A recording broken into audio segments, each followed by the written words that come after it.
Welcome back to another Ease 10 Nordics reaction slash demo playthrough on Preacher Gamer. Once again, it's been a little while since I played this game. I hate that I play it in such wide, gaps between, but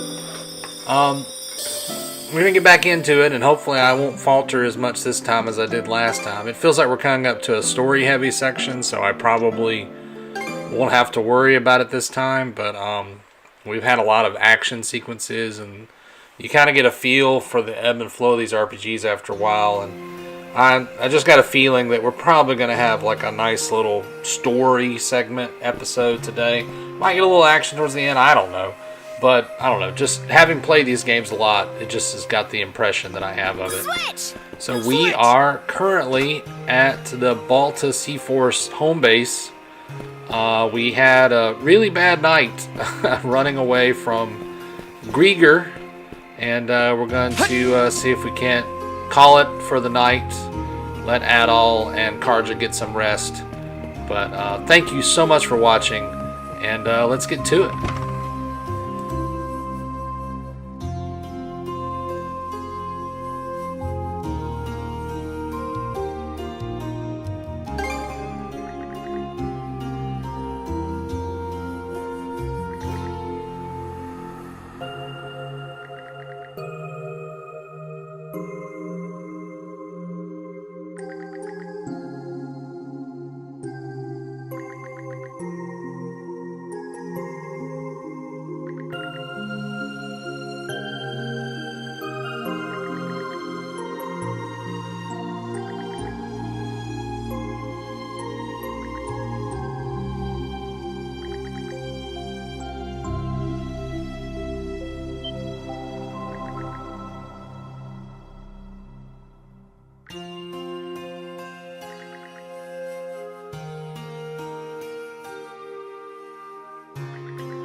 All right, let's turn in already.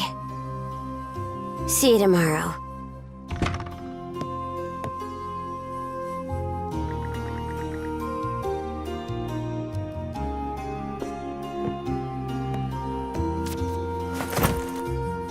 Ah! Ow!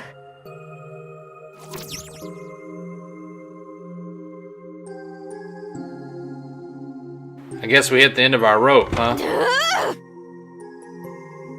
Hurry up and get over here, damn it! Now, listen up!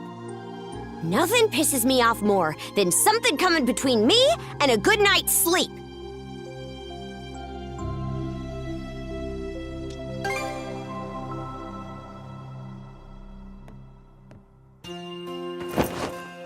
Don't care. Just sleep over there. We have to bunk together like sardines during most sea voyages anyway. You're the type who can bed down wherever, right?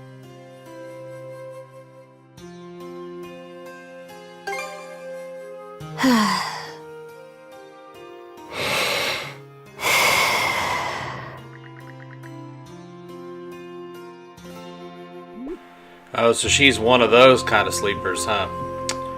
I don't envy Adol. Good thing he's tired.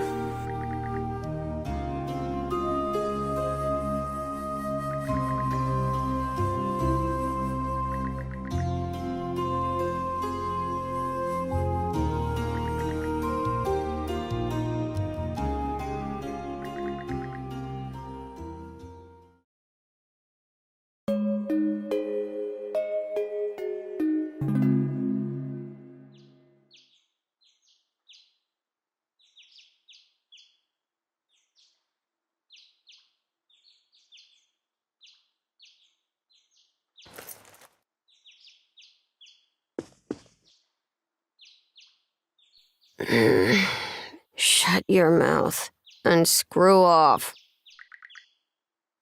Man, sleeping on top of your sword like that, that's gotta suck.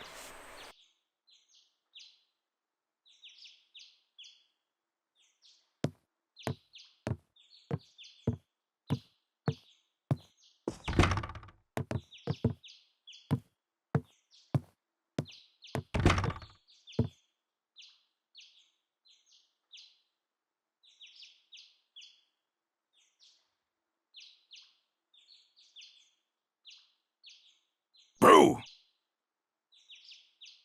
Morning! Sleep well?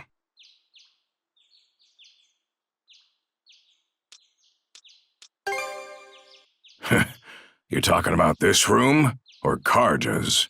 As far as this one goes, I doubt the owner will be all that upset with you. She's been dead a long time anyway, so...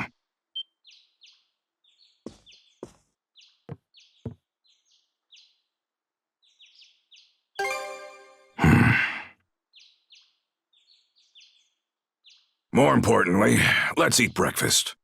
After that, we'll conduct a thing. I want you there for it, Adol.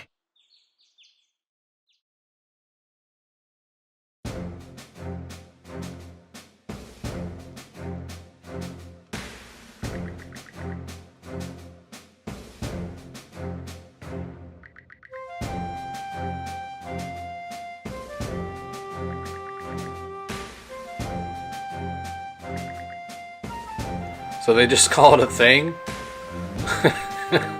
All these Nordic names and Norse mythology, and they just call it a thing. Alright, let's get together and have a thing, guys.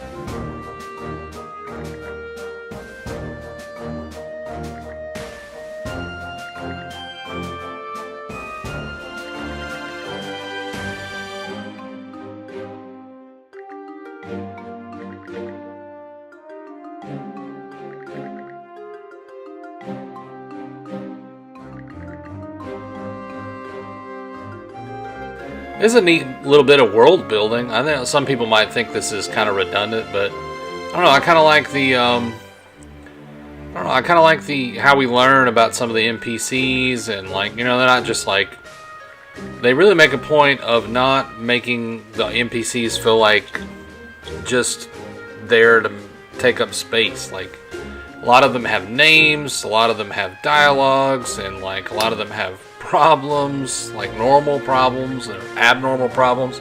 It's kind of neat. I like it.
I wonder, is there more I'd like to find out too? About myself, maybe?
I'm Philia of the Balta Sea Force.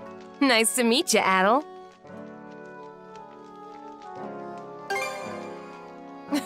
Same here. So, despite the big fancy name, the Rite of Brotherhood is actually pretty simple. First, we take a boat to Lecto Island. There, you and the princess will disembark. I've got to go too? Well, of course you do, princess. This whole thing is about you two becoming partners. The rite is performed in pairs by tradition. Even if that weren't the case, those cuffs of yours would drag you along anyway. Ah, right. Once ashore, head to the deepest reaches of the island. Then wear the bangle and touch the stone monument you find there. Whatever happens after that, you report to me and boom, rite's over. Huh? That's it? Yep, all there is to it. Aside from the wild beasts and other dangers that populate Lecto Island, of course. You'll also need to get a boat and make all the preparations yourself. I see. So this is just like when we go out on expeditions. That's right. Any necessities you've got to provide for yourself. So whether it's a boat, equipment, or supplies, you'll have to buy or borrow anything you need. No way we could afford to buy our own boat. But we've got the Sandras, so there's no need to rent one either. True. That said, it's pretty decrepit. Could probably use some repairs, I'd say. And by the looks of it, you may want to get your sword and gear up to snuff too. You're not wrong, but we're not exactly rolling in money. That's how everyone starts out. Why not talk to people around the settlement? Those who see promise in you will be sure to help you out. Building trust is the core of this rite, not just between you two, but with the others as well.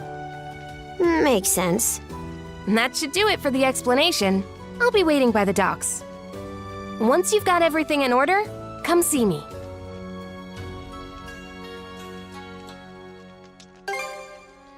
Of course. I'm counting on you here too, Adel. All right, see you later.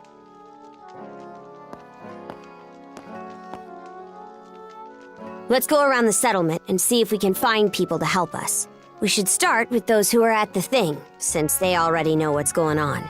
After them, it'd be good to check in with the blacksmith and the shipwright.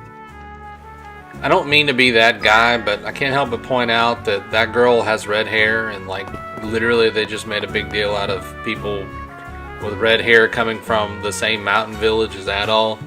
And everybody in this whole game makes a big deal out of how he has red hair, and then there's just a girl in the village that has, I guess it's not red hair though, I guess it's kind of pinkish, but like it still stands out. So I wonder if she's got like a backstory, or if like they just, I don't know, didn't bother.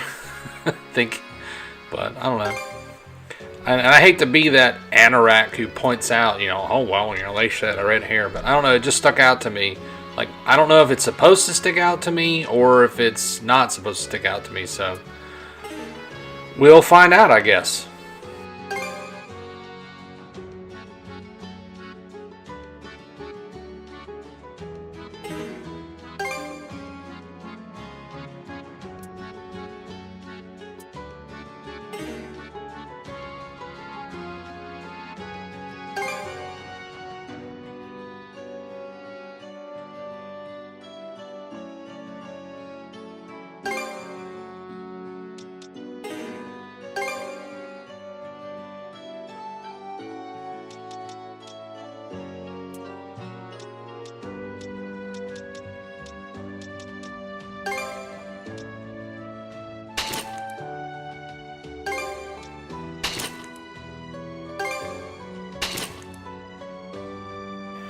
I think I'll stick with this one for now.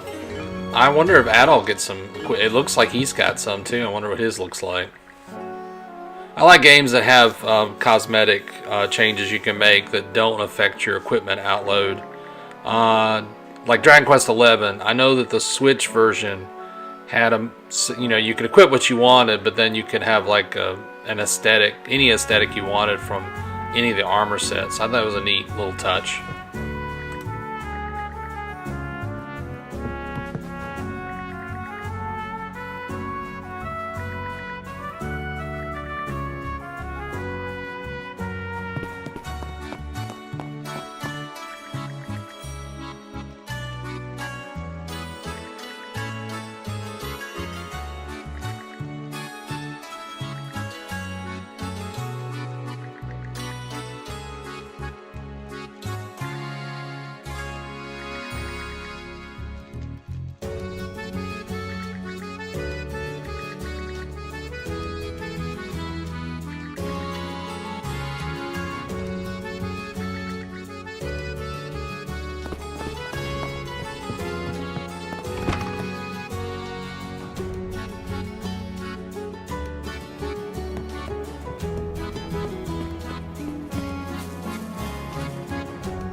This is one of those things I was just talking about with the, like with the thing that was going on a little while ago. You got this sort of like, you know, they could have just had the Jarl give you the money or just upgraded it for you. But they build in this mechanic not only to teach you about the shops and the shipwright, but they, you know, you go around and you learn about this village and you get to take in the sights. It makes the village seem more than just like set dressing. It makes it feel like more of a real place. And you learn more about the Shield Brother thing because like for instance, these two guys, they're Shield Brothers. And so you get kind of like a practical app. It's, you know, a lot of games are like, oh, we're going to partner you together and you're going to be like Yin and Yang or Shield Brothers or something like that, but then you don't see anybody else in the whole town that's utilizing this system that, you know, is supposed to be a part of their culture. This game really doesn't do that, I've noticed, and I really appreciate the attention to detail that they have given this world, you know, to build characters, to build relationships between those characters, and relationships between the main characters and these NPCs. So, well, it's a lot of effort that they put in. And, you know, some people might besmirch the visuals as not being up to, you know, par with some AAA titles or big developers. But, you know, when you put the effort in story-wise, I would rather have more of that than the game look better. And to me, the game looks good. I'm not saying the game looks bad. I'm just saying that a lot of people, they look at a game like this and think, well, that's like PS3 graphics or like, you know, upscaled PS2 graphics. That's never bothered me. I think that that's a really cool aesthetic. I mean, people don't look at 16-bit throwback games and be like, oh, I wish it looked like a modern game. It's just part of the aesthetic. But I think I'd rather have a game that looks slightly less new, but has a lot of attention to detail, I guess is the short version of what I'm trying to say.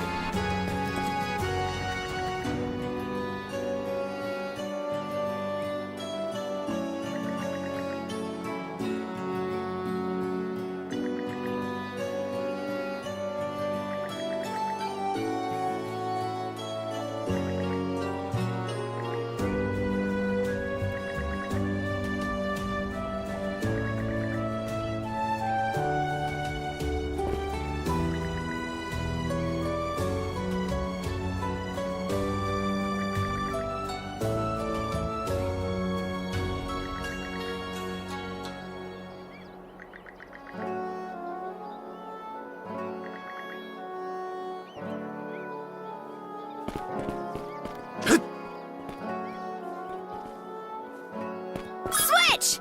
Switch!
You won't be able to see Karnak from here. Hard not to wonder what happened to all of them.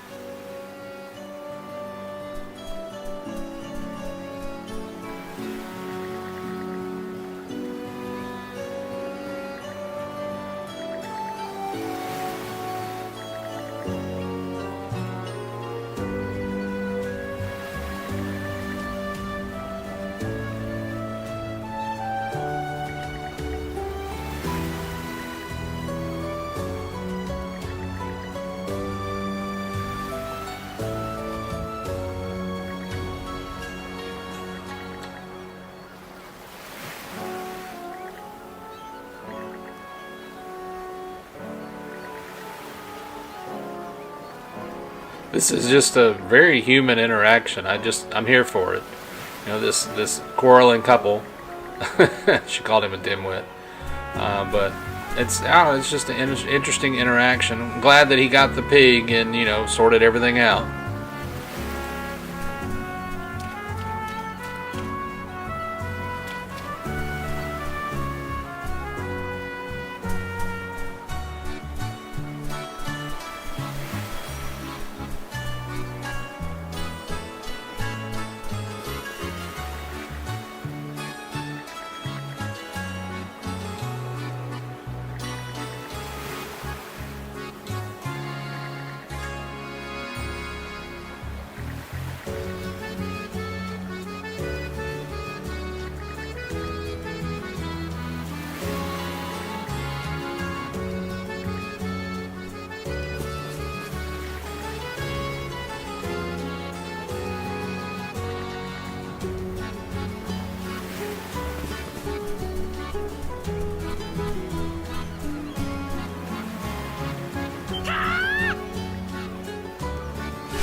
Oh, this is cool. I didn't realize this was here. So it's just like all the characters we've met. And, oh wait. They have affinity. So, like, oh, that's neat. Not every character has affinity, but you do have affinity. I wonder what the affinity affects. That's interesting.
Yeah, that little glitch wasn't the game. That was me. I'm sorry.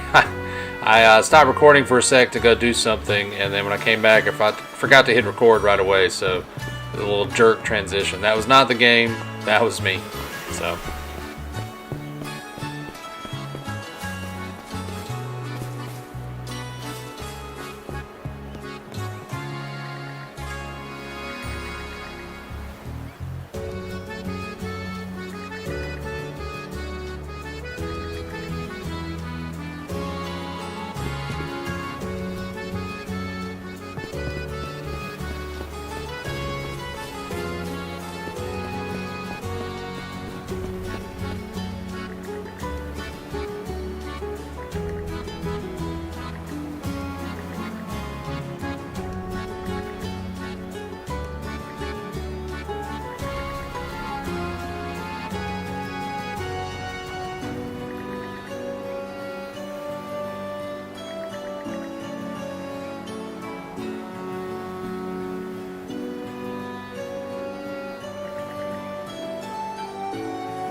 Wait, this is the other woman.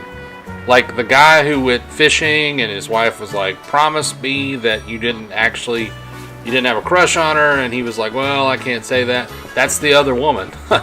It's one of those things that you take for granted. Is like you'll have a story moment like that, but then you won't ever meet to the other people involved in the story.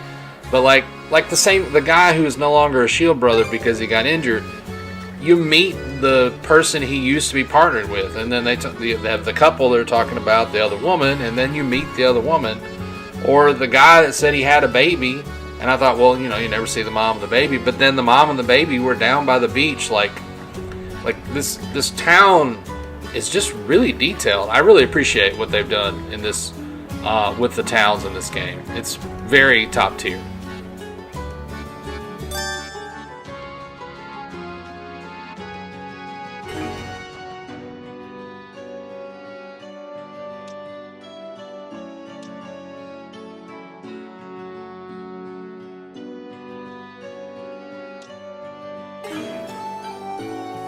Hey, good to see ya.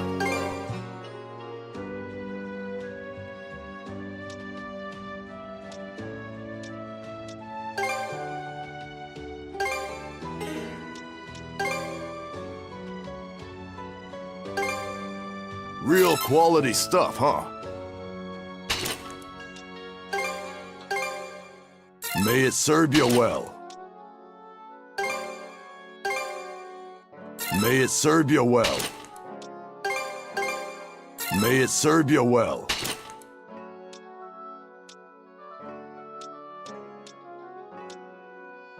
Anything else you want to look at? See you later.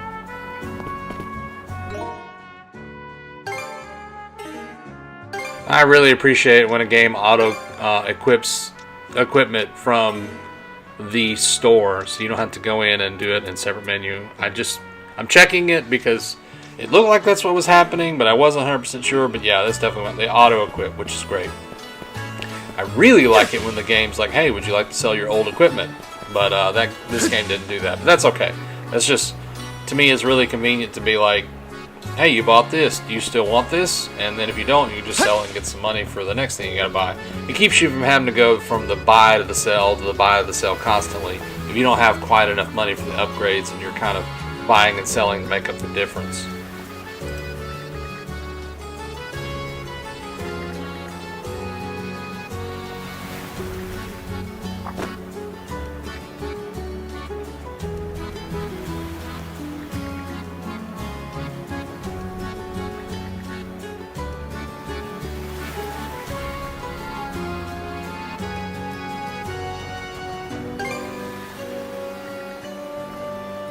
This guy's been smoking some pot or something. Look at them eyes. I don't know if I'd trust him to work on my ship.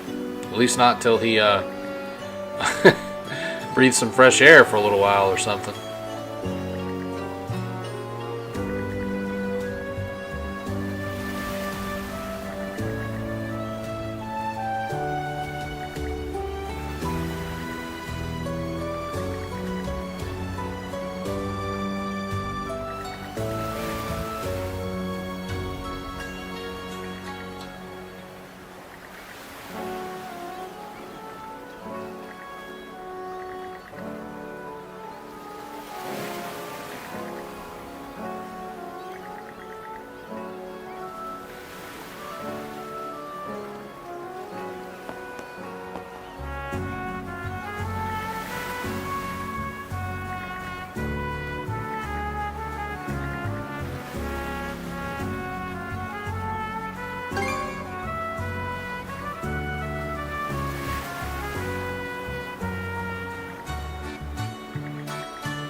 you know, I like the paint job. Ship looks good. And I like the idea that we'll get to upgrade it. Alright, so that is all I have time for today. So, didn't really get into any combat today like I thought that might happen, but, you know, 40 minutes of recording. I had a good time running around the town and exploring. You know, this is as much a part as these games as the combat is. But I want to thank everybody for watching, and look forward to, I don't know how long this demo is. It's been pretty long so far, but if you're enjoying it, put a like, subscribe, comment, all those great things, and as always, have a great day.